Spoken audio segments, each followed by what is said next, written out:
and welcome to today's lecture on the Greco-Egyptian city of Naukratis. I'm your professor, Dr. Rob Steffen, and today we'll continue our site-based approach to the history and culture of ancient Egypt.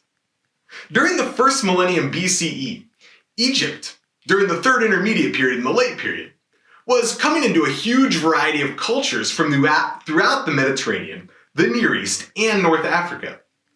We have the Libyans and Nubians, we have the Phoenicians and Assyrians, and the Persians, and of course, our focus today, the Greeks. Now, the Greeks actually get involved in Egypt because the Egyptians are looking for help, mercenary help that is, against the invading armies of the Near East. But within a few centuries, the Greeks will be ruling as pharaohs in Egypt.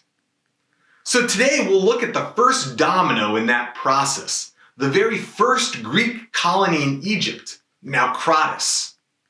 So whether you're looking to hire some mercenary help, or you simply want to settle abroad, journey with me as we investigate Naukratis, Egypt's first Greek colony.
We've seen that the dawn of the Third Intermediate Period in Egypt corresponds fairly closely to the larger Bronze Age collapse of cities and civilizations across the Mediterranean and Near East.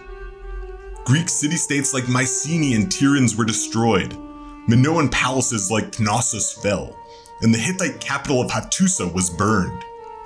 As Egypt began to emerge from the Third Intermediate Period, Greek civilization centered on the Aegean Sea. Mainland Greece, Crete, and many of the smaller islands. They all began a period of rapid growth, starting around the 8th century BCE. Now, Greece is an amazing place, right? It's full of beaches, and olive trees, and islands, and Doric temples sitting on incredible mountaintops.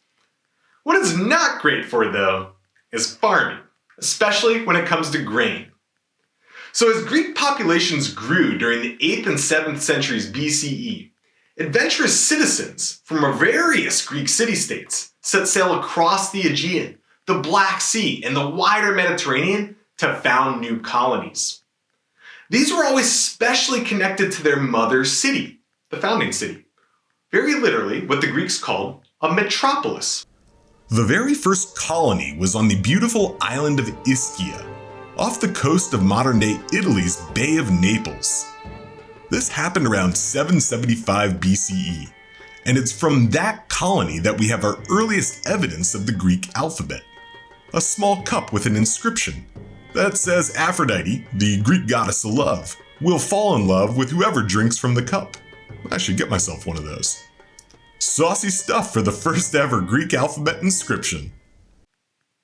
By the end of the 600s BCE, ancient Greece had founded colonies as far east as modern-day Russia and the Ukraine on the Black Sea, and as far west as the Mediterranean coasts of modern-day France and Spain and Italy and Sicily. And those two places, southern Italy and Sicily, they were so covered with Greek colonies that they got a name for that region, Magna Graecia, or Greater Greece. But along with these colonies, Greek culture was spreading throughout the Mediterranean and mixing with local cultures in a variety of ways.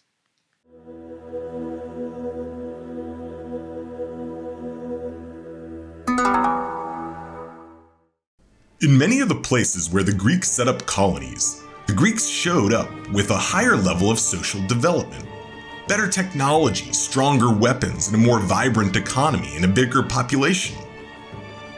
That was emphatically not the case when they showed up in Egypt. Egypt had been thriving for more than 2,000 years by the time the Greek settlers from Miletus, a city-state in modern-day Turkey but part of the ancient Greek world, showed up and settled down. And actually, that's really not quite the right way to frame it. The Greeks didn't just show up and plop down a colony. Instead, they first came into serious contact with Egypt as mercenaries. But after the fighting was done, it appears that the Greek mercenaries settled in Egypt more permanently at the behest of the king. There's a fair amount of debate when this actually happened. The Greek historian Herodotus, writing in the 5th century BCE, says that the first Greek colony in Egypt, called Naukratis, was founded under the pharaoh Amasis II, who ruled in the middle of the 6th century BCE, the 500s BCE. Other Greek historians, however, like Strabo, writing in the 1st century BCE, suggest that Naukratis was founded about 50 years earlier, back in the 7th century or the 600s BCE. Strangely, both of these guys might be right. The historical record suggests that in the 500s BCE, Amasis II did indeed grant the Greeks the right to set up an official city in the Nile Delta region. Archaeological evidence, though, suggests that this city dates back to the 600s BCE.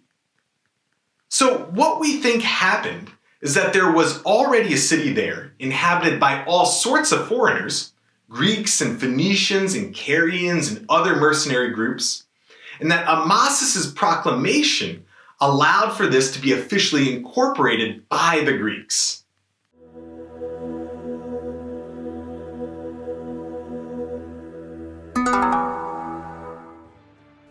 The Greek colony of Naukratis held an important position in the Nile Delta. It was located at the mouth of the Canopic branch of the Nile River and had a prime position for facilitating trade. As a result, the Greeks incorporated the city as an emporion. It's where we get our word emporium from. And it was specifically focused on trade and exchange between Egypt and the wider Mediterranean world, especially that of Greece. Now, this might sound like a great deal for the Greeks. Set up a colony at an incredibly strategic spot and reap the economic benefits of a booming trade business. And it was a good deal for them. But this was also a strategic decision by the Egyptians as well. The founding of Naukratis allowed all trade with the Greek world to flow through a single place, which made it easy to keep track of business, to levy taxes, and to make sure that the Greeks weren't getting any funny ideas about a mercenary uprising. So what in the world were they trading? As we mentioned earlier, the Greek world was relatively poor when it came to grain, one of the staples of the Mediterranean diet. So the Greeks would have found the massive grain supplies from areas like the Fayum, a particularly attractive product for import. The Egyptians, on the other hand, would have likely found the olive oil and wine produced on the Greek mainland and the islands attractive in return. Prestige goods, things like precious metals and jewelry and Greek coins, would have also undoubtedly been exchanged between the Greeks and Egyptians. Ideally, we'd want to look toward the archaeological record to see how the trade between Greeks and Egyptians actually played out in the urban fabric of Naukratis. And we do get things like a major storehouse or treasury, and a small factory for making scarab seals in the southern part of the city.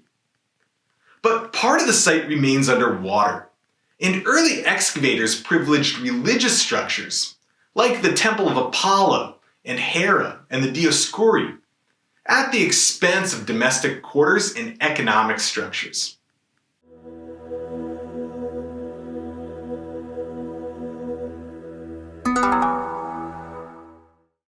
The presence of the Greek colony at Naukratis in Egypt gave rise to a cultural exchange that occurred both ways. The Egyptians influenced the Greeks, and in turn the Greeks influenced the Egyptians. And in doing so, this gave rise to an entirely new set of cultural practices and expressions that combine elements from both cultures. Let's start by taking a look at the impact of Greek settlers on their new Egyptian homeland. First and foremost, we can see their impact in the realm of religion. Some of the most prominent monuments at Naukratis itself were temples to the Greek gods. Unfortunately, much of the site flooded with water in the days since Flinders Petrie excavated it in the 1880s. But we can see from his architectural plans that there were religious structures dedicated to Apollo and to Hera and to the Dioscuri, the twins Castor and Pollux. Herodotus also mentions a temple to Zeus that archaeologists have yet to discover. So maybe something to go looking for if you get bored this weekend. Eventually, Greek religious practices would make a major impact on Egypt. This wasn't necessarily by taking over completely, but rather by meshing the old Greek gods with the new Egyptian gods they encountered while in Egypt. The meshing of deities and religion is known as syncretism. And at Naukratis, there's evidence for syncretism at the Temple of Aphrodite, where we can see Greeks and Egyptians begin to merge the goddess Aphrodite with the Egyptian goddess Isis. We can also see small figurines that would normally represent Isis and her son Horus within the precinct of the sanctuary, suggesting religious ideas flowed back and forth. Centuries later, under the Greek Ptolemaic dynasty that ruled Egypt, this sort of syncretism would become even more prominent.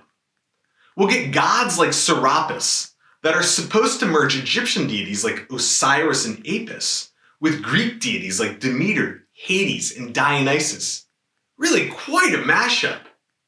So keep in mind that the cultural transmission is, at the very least, a two-way street, and that often the outcome is more than the sum of its parts, creating something entirely new in the process.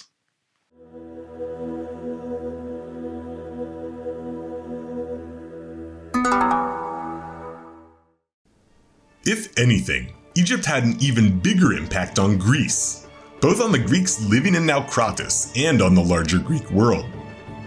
For the settlers in Naukratis, we get evidence for the piecemeal adoption of Egyptian culture. We see some Greeks adopting Egyptian names, and at times using different names in different contexts.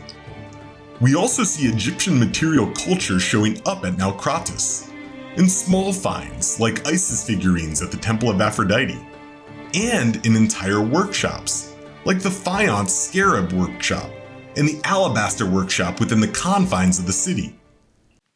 The site of Naukratis is also hugely important for our understanding of the early days of Greek writing. Because of its arid climate, archaeological materials preserve far better in Egypt than they do in Greece.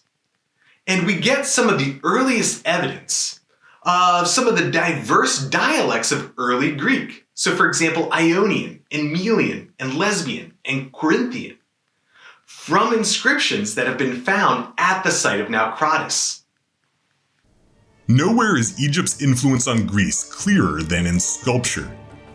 Prior to the 7th century BCE, the Greek depiction of the human form is known only from small figurines, like this one, and from depictions on pottery, like this one. In both cases, the human figure is stylized and geometric. But after the colony of Naukratis was founded, the Greeks came into constant contact with the long history of Egyptian sculpture. And they liked it so much, they copied it wholesale. So here we can see examples of ancient Egyptian sculpture, this one from the Old Kingdom, and this one here from the New Kingdom, and this one here from the Saite period, just when Naukratis was getting founded. And over here we can see early forms of the Greek kouros, the name for the sizable male statues that they started carving out in the 600s BCE. It's not tough to tell the similarities. The bodies face forward. It shows musculature and a rigidness The man steps forward with his left foot and he holds both arms down at his sides. Now, we can see that kind of over time, the chorus of archaic Greece evolved, slowly adding more realism and movement to the form.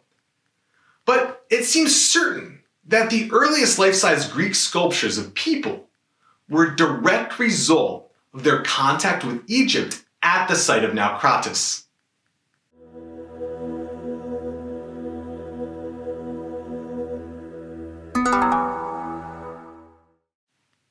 So let's be honest, Naukratis doesn't in any way have the same recognition as Giza or Memphis or Thebes or Karnak. But in its own way, Naukratis played a key role in linking Egypt, a land known for being sheltered and protected by the desert, to the larger Mediterranean world. In doing so, culture flowed both ways. The Egyptians learned things like Greek military tactics, and eventually synced up some of their own gods with Greek gods. And the Greeks adopted Egyptian sculptural conventions in their portrayal of the human body. So keep in mind the complexities of cultural exchange as we move out of the Bronze Age, the time of the New Kingdom, and into the late period. Just a couple lessons you can learn from Naukratis, Egypt's first Greek colony.